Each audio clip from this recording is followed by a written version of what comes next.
My name is Carly Crouch, and I am the David Allan Hubbard Professor of Old Testament here at Fuller Theological Seminary in Pasadena, California.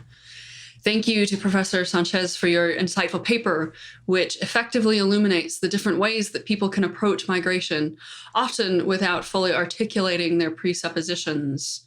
Thinking through these ways of approaching migration more explicitly is helpful, I think, in explaining why our conversations about migration so often seem to be operating at cross purposes rather than in mutual understanding and collaboration.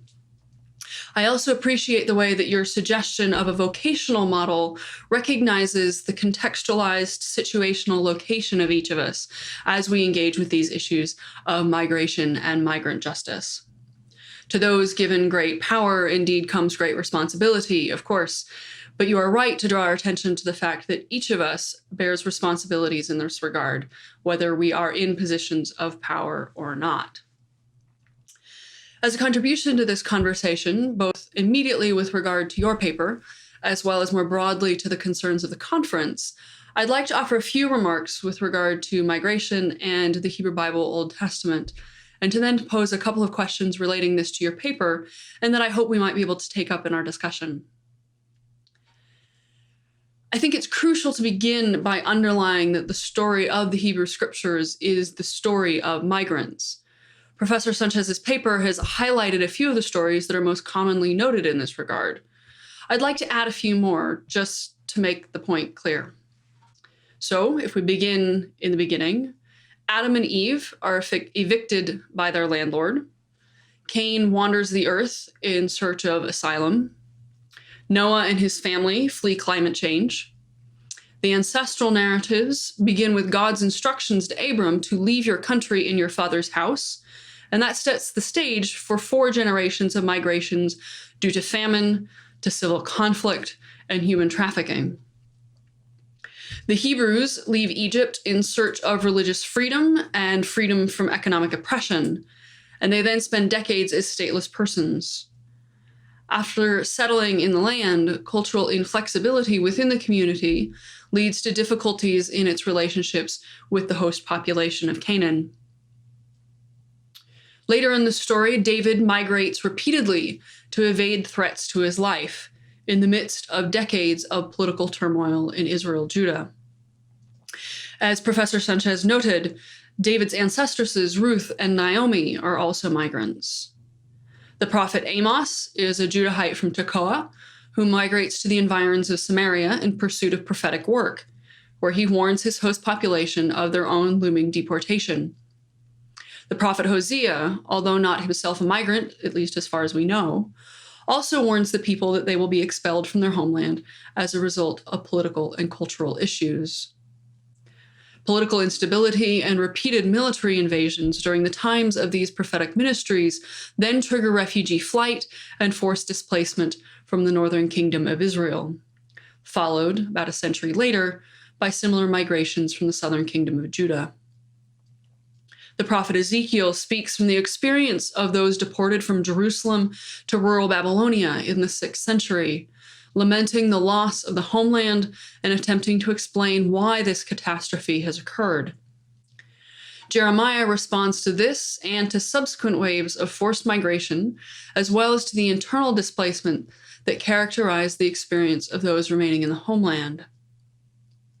Eventually, some of the descendants of those who had been deported to Babylonia eventually returned to the homeland, where they struggle to reacclimate to life in an ancestral homeland that is now severely impoverished, deeply unfamiliar to them, and populated by a community with whom relations are often fraught. Second Isaiah seeks to persuade those who have grown up in a foreign land to migrate back to their parents' and their grandparents' traditional homeland, even though they've never seen it themselves. But many of those who fled the land elected not to return, and thus much of the latest literature in the Hebrew Scriptures, including the books of Esther and Daniel and the Joseph story in Genesis, address the challenges of faithful life in diaspora. So from start to finish, the Hebrew Scriptures are the story of God's migrant people. As my friend and colleague Casey Strine has often put it, it is a story written by migrants, for migrants, about migration.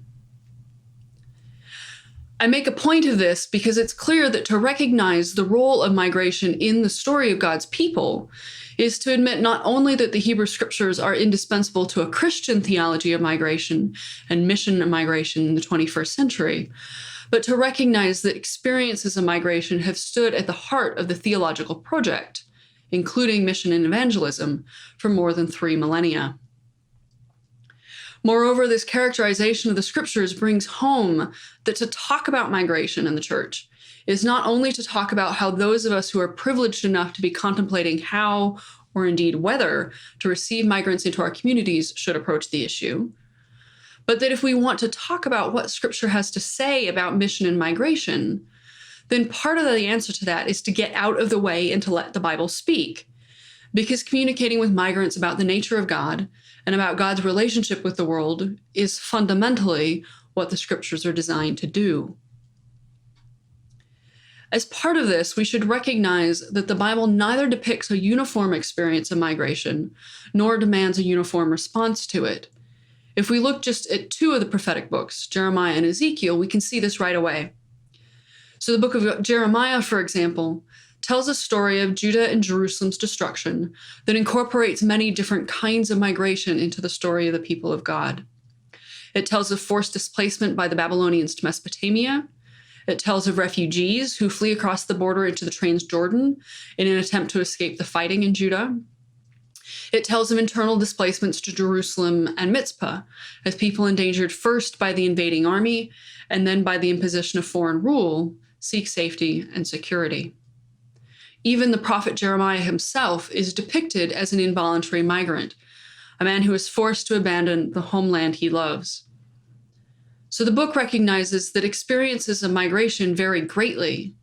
The cause of displacement, the destination of the displaced, the desire or lack thereof to return eventually to the homeland, and the impact of this displacement on faith are all deeply personal, even as they form part of a wider picture. The book's portrayal of these experiences also honors the fact that displacement, even in cases where migrants have some autonomy over the timing of their departure or their ultimate destination, is often deeply traumatic.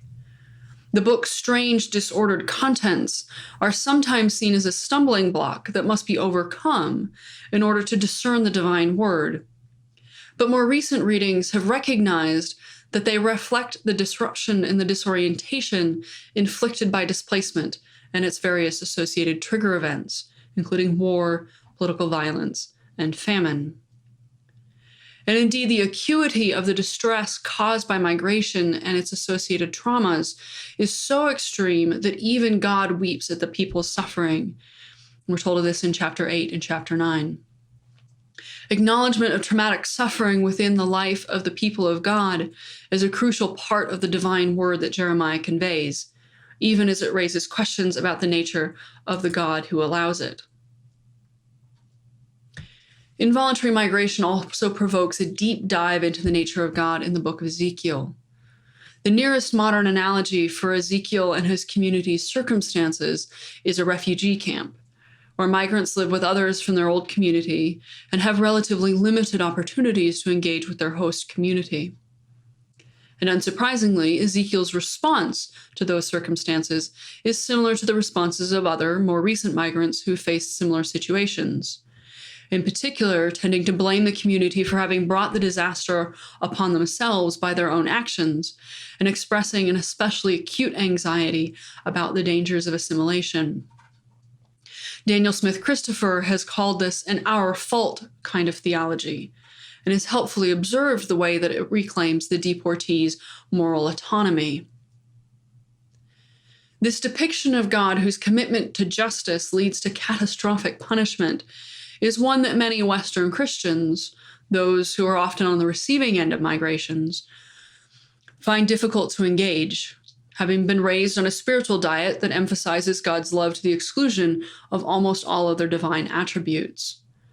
But Scripture reveals a more complex God, as well as one that recognizes the spiritual and the psychological needs of migrants. Surviving deportation, death, famine, defeat of one's country all requires making sense of what has happened.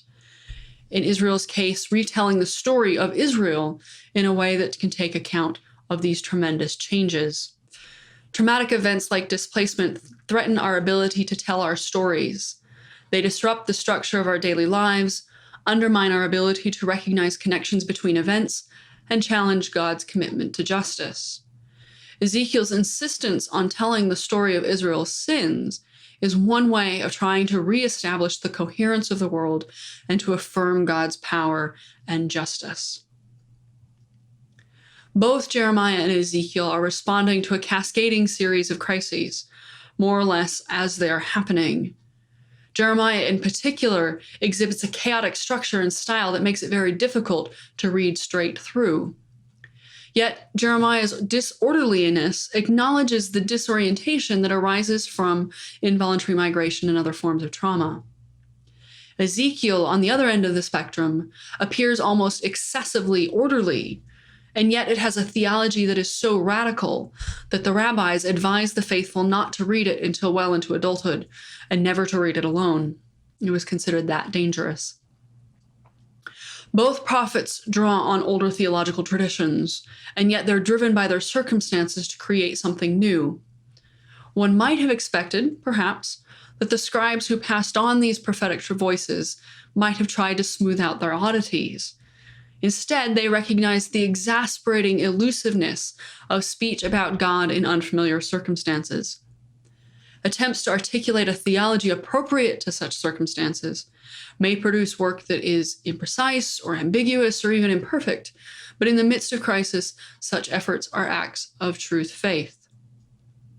Like Scripture, a Christian theology of migration must recognize the diversity of migratory experiences and thus the legitimacy of a wide range of individual and collective responses to them. And so in conclusion, the question I would most like to propose to Professor Sánchez is to ask, how does recognizing the prominent voices of migrants within Scripture and the extent to which Scripture is a theological revelation directed at migrants intersect with the approaches to migration that you've outlined? Are there any of these approaches that do a better job of acknowledging this fact than others? And how would you see the scriptural prioritization of migrant voices coming into conversation with your own proposed vocational approach? I thank you again for your paper, and I look forward to our conversation.